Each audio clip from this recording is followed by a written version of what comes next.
Ladies and gentlemen, a miracle has happened. The Vancouver Canucks have won a hockey game in 2026. The streak is over. 11 straight losses for the Vancouver Canucks. It's over. The Vancouver. Let's go. Let's go. Thank God we won a game. It was something to cheer about. Oh my. I'm all Team Tank, but I just wanted one. An 11-game losing streak is embarrassing no matter the state of hockey you're in. The fact that the Vancouver Canucks were able to get 11 games, a nice comfortable streak, a nice comfortable cushion in last place. We can get this win. We can celebrate, and we can play like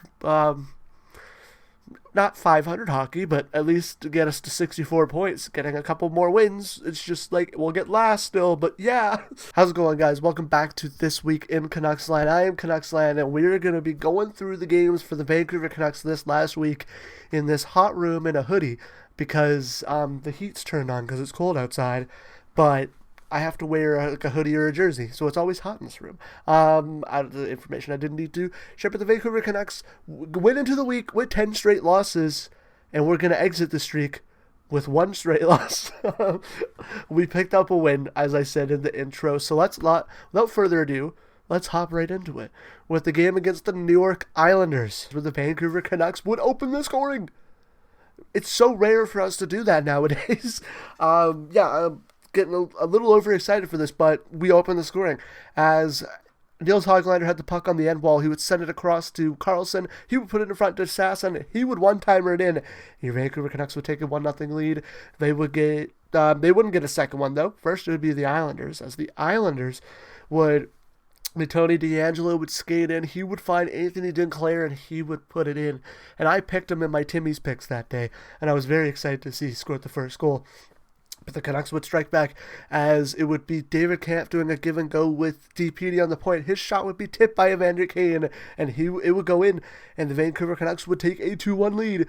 We have a lead, and then it would be Anthony Duclair again, as Cal Ritchie would have the puck behind the net. He would send it in front, and Duclair would fire it in, and it would be tied, and the Vancouver Canucks would be facing off against, I guess just Anthony Duclair, up until Matthew Schaefer would send the puck over to Ryan Pulock. He would skate in and he would fire it in, and the Islanders would take a 3-2 lead, and this is where the Vancouver Canucks would fall, because although they would pick up one more after the Islanders getting one more, this is where the Islanders took the lead, and 11 straight losses, which isn't the record, but it's the longest, I think, losing streak, but it's not the longest, loss. It's very weird. The statistics, I saw some stuff. I think 13 was the game we were trying to beat, so we weren't quite there yet. But without further ado, Tony DeAngelo would pick one up, as Anders Lee would have the puck behind the net. He would swing out in front, put it on goal. The rebound would be picked up by DeAngelo, and then the Canucks would get one more, as the puck would be batted all the way to the point. Hronek would pick it up. His shot would be tipped by O'Connor and then in, and your Vancouver Canucks would lose 4-3 in a game where they were in it. This is the type of games I would like them to play. If they're going to be losing, be in it. Make it fun. Don't be losing like 5-1. Don't be losing like 3-1, 5-1, 6-1. Be in it. 1-goal games, getting goals, the young guys showing up, Sasson, Carlson, DPD with a tip in. That's about it for your young guys, but they showed up. They played good. I missed about half of this game because I was watching the national championship, because it was on a Monday. Congrats to Indiana. What a story. But yeah, the Canucks would lose this game. It would be 11 straight losses. But honestly, I'm not mad if they're staying in it. I like the games like that. It's just fun to watch. It's better to watch your team be close and lose than be blown out day in and day out, no matter what side of the spectrum you're on. And Canucks fans, whether you're Team Tank or whether you're not Team Tank. I'm hoping most of you are Team Tank. But without further ado, the Vancouver Canucks would move on to a game against the Washington Capitals, and it would be their lucky day. It would be their lucky day. But before we get to how it was, or why it was their lucky day, let's get to how the lucky day began, as the Capitals would start off with a goal, as the guy I picked in my Timmy's picks, Dylan Strome, picked up the first goal, as it would be Carlson on the point. He would send it low to Wilson. He'd put it in front to Strome. He would put it in. It was a very quick goal, I gotta say, very fast. The Capitals would pick up a second one, though, as Ovechkin would make a really nice pass to Strome. He would find Sordif in front. It would go off his foot, but he would put it in eventually on the rebound. Sordif, a guy we played against, the Abbotsford Canucks played against in their Calder Cup run. So he played with the Charlotte Checkers. It was nice seeing him get a goal. He played for the Vancouver Giants, so it's really nice to see his career progression, even though last season his career progression was not being not too fond of him, as he was a very good player on that Charlotte team. But the Canucks would get a goal as they're down 2-0. As David Kampf would get the puck in the corner, he would send it in front to Brock Besser. He would roof it. The Canucks would get one. That's one on the board. And they would get another one as the puck would be sent all the way down by DeBrusk. Commander Kane would pick it up behind the net. He would throw it in front off of two Capitals and in. Tie the game. They tied the game. Guess what? The game winner is... This is the game winner. Who got the game winner? O'Connor as Kampf. The puck, Kampf would do another, he get the puck, he would send it in front, O'Connor would score. The Canucks have a lead. I know they had a lead last game twice, but the Canucks have a lead after being down 2-0. Could this be the game? They would get one more, as it would be Hronek and DeBrusk on a 2-on-1. Hronek to DeBrusk to Hronek, he would put it in 4-2. The Canucks have a 4-2 lead.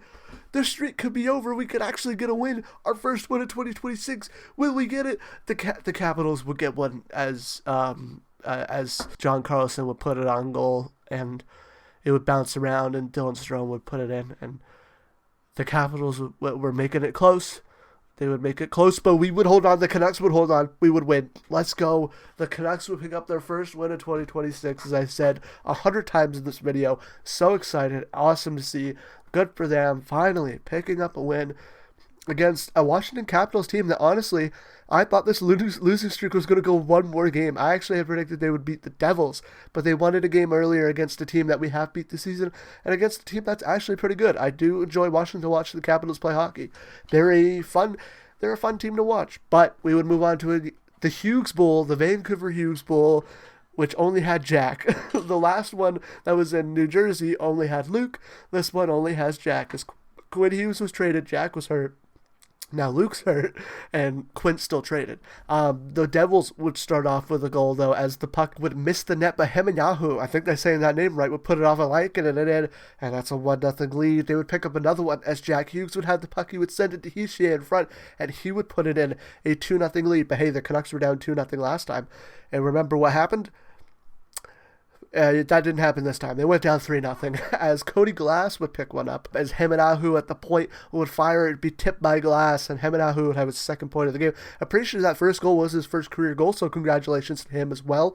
Cody Glass picking one up is also very nice to see with everything he's gone through in his career. It's nice to see him pick up goals, but the Canucks would get one. The Canucks would get one. Linus Karlsson would pick one up as Hoglander's shot would be stopped, but he would pick up the rebound and it would go in, and then the Canucks would take a penalty, go on the penalty kill, but they would get a 3-on-1 on the penalty kill as O'Connor would send it over to Bluger. He would put it in. Yes, let's go. It would be 3-2 for the Canucks, but then Connor Brown would get one for the Devils. Here's the replay for it. Yeah, Connor Brown would get one. But then off the draw, Zeke Boyum's shot would be blocked. He would pick up his own rebound. He would put it in. The Canucks within one again. Cody Glass would get one. Here's the replay. Cody Glass would get one. The Devils would be up, but the Canucks late. The puck would be in front. Besser would put it in. The Canucks, they'd make it closer within one. The Devils would hold on. And, it was nice to see Zeke Boyum score. It was nice to see Linus Karlsson score. Teddy Bluger scoring. He made his return against Washington. And Brock Besser picking up a goal is always nice to see with how he's been struggling. His second of the week. It was a really good game. It's the same thing with the Islanders game. Although they're losing, and it's still they're putting up points. Two young guys score. Bluger and Besser pick one up, two guys that I really like to see score, especially Bluger with how little games he's played, so his goals per game is pretty good. But Besser, his goals per game isn't great, but it's always nice to see him pick it back up, especially with the contract he's on, and, he's Besser. We all like to see him succeed, and so, it's a good game, and we lost, so it brings it down a little bit, but we played great, and it was a fun game, so it's up there. That's my thoughts on this week. Honestly, fun games, and although I did miss the game against the Capitals, I missed like half of the Islanders game, and I watched most of the Devils. I watched all the Devils game, actually, so I wasn't able to catch all the games this week. They were still really fun, the parts that I did catch. Good week. That's my thoughts. Good week. Let's head into the news, because there is some news. Actually, there's really just one big piece, and that is that Kiefer Sherwood has been traded in exchange for 2 second-round picks and Cole Clayton. And a lot of people, if 50-50, because a lot of people did think we would get a first-round pick for Sherwood. I was one of them. I did think that if we held out, there could have been a team that would have handed us a first. I also think that a lot of the teams that would have potentially handed us a first probably months ago, or even at the time, just don't have it. Colorado, Toronto doesn't have their first. It's kind of 2 teams that I really thought that would make a push for Sherwood, but they just didn't have that first round pick. San Jose, though, I do like their team, and it's exciting. So it's nice to have a piece to cheer about that team with Sherwood being there. Sherwood is my favorite of this Canucks era.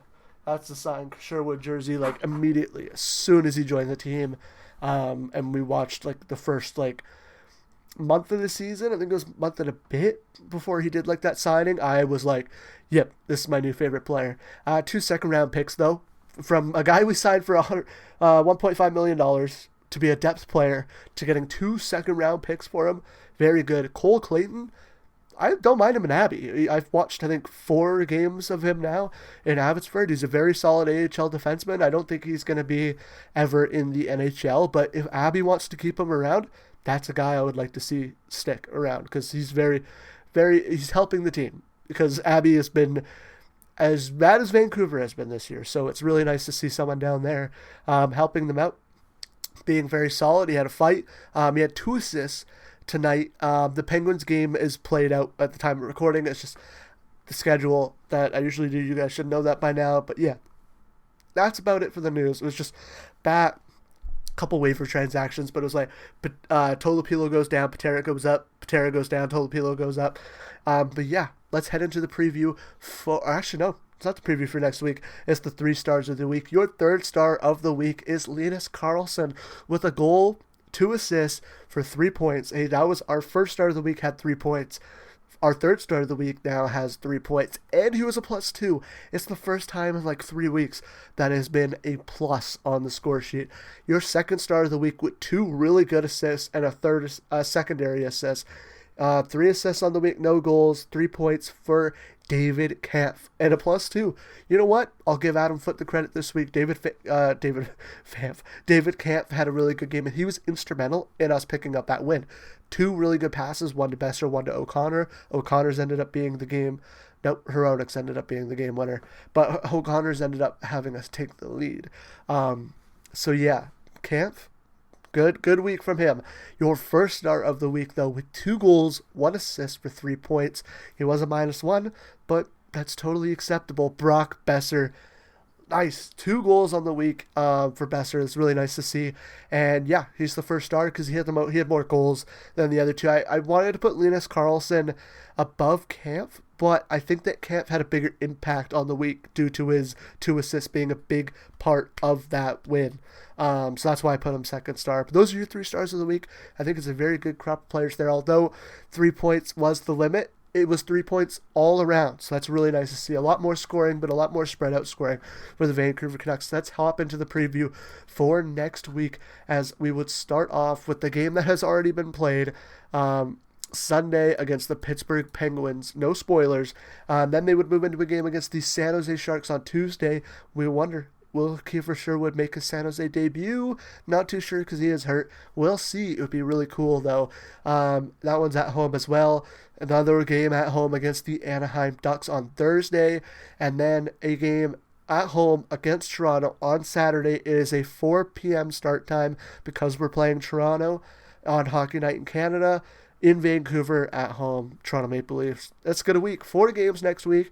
I could see us picking up a win against none of those teams. I think the Vancouver Canucks go 0-4 next week. That's my prediction. And then after that, maybe we pick up a win. I don't know. We're going to get into the Olympic. After this week, it's one more week, and then it's Olympics. And then we go to the end of February. So the Vancouver Canucks have a small amount of games to go before the Olympics. We'll see what happens. I think they're going to go 0-4. I do want to see them pick up a win, but honestly, a lot of these teams are pretty good and pretty young. So yeah, without further ado, that is it for this episode of This Week in CanucksLand. If you're a Canucks fan, you enjoy this kind of content, make sure to hit that subscribe button. I just want to say thank you so much. We just hit 350 subscribers literally right before I started this video. It means so much. We also hit 800 on TikTok. I'm so appreciative of each and every one of you. Thank you so much for subscribing. And yeah, without further ado, the video on your right is the video from Wednesday. The video on your left is the video from Monday. Subscribe's right down under there. And I'll see you guys in the next one. Bye.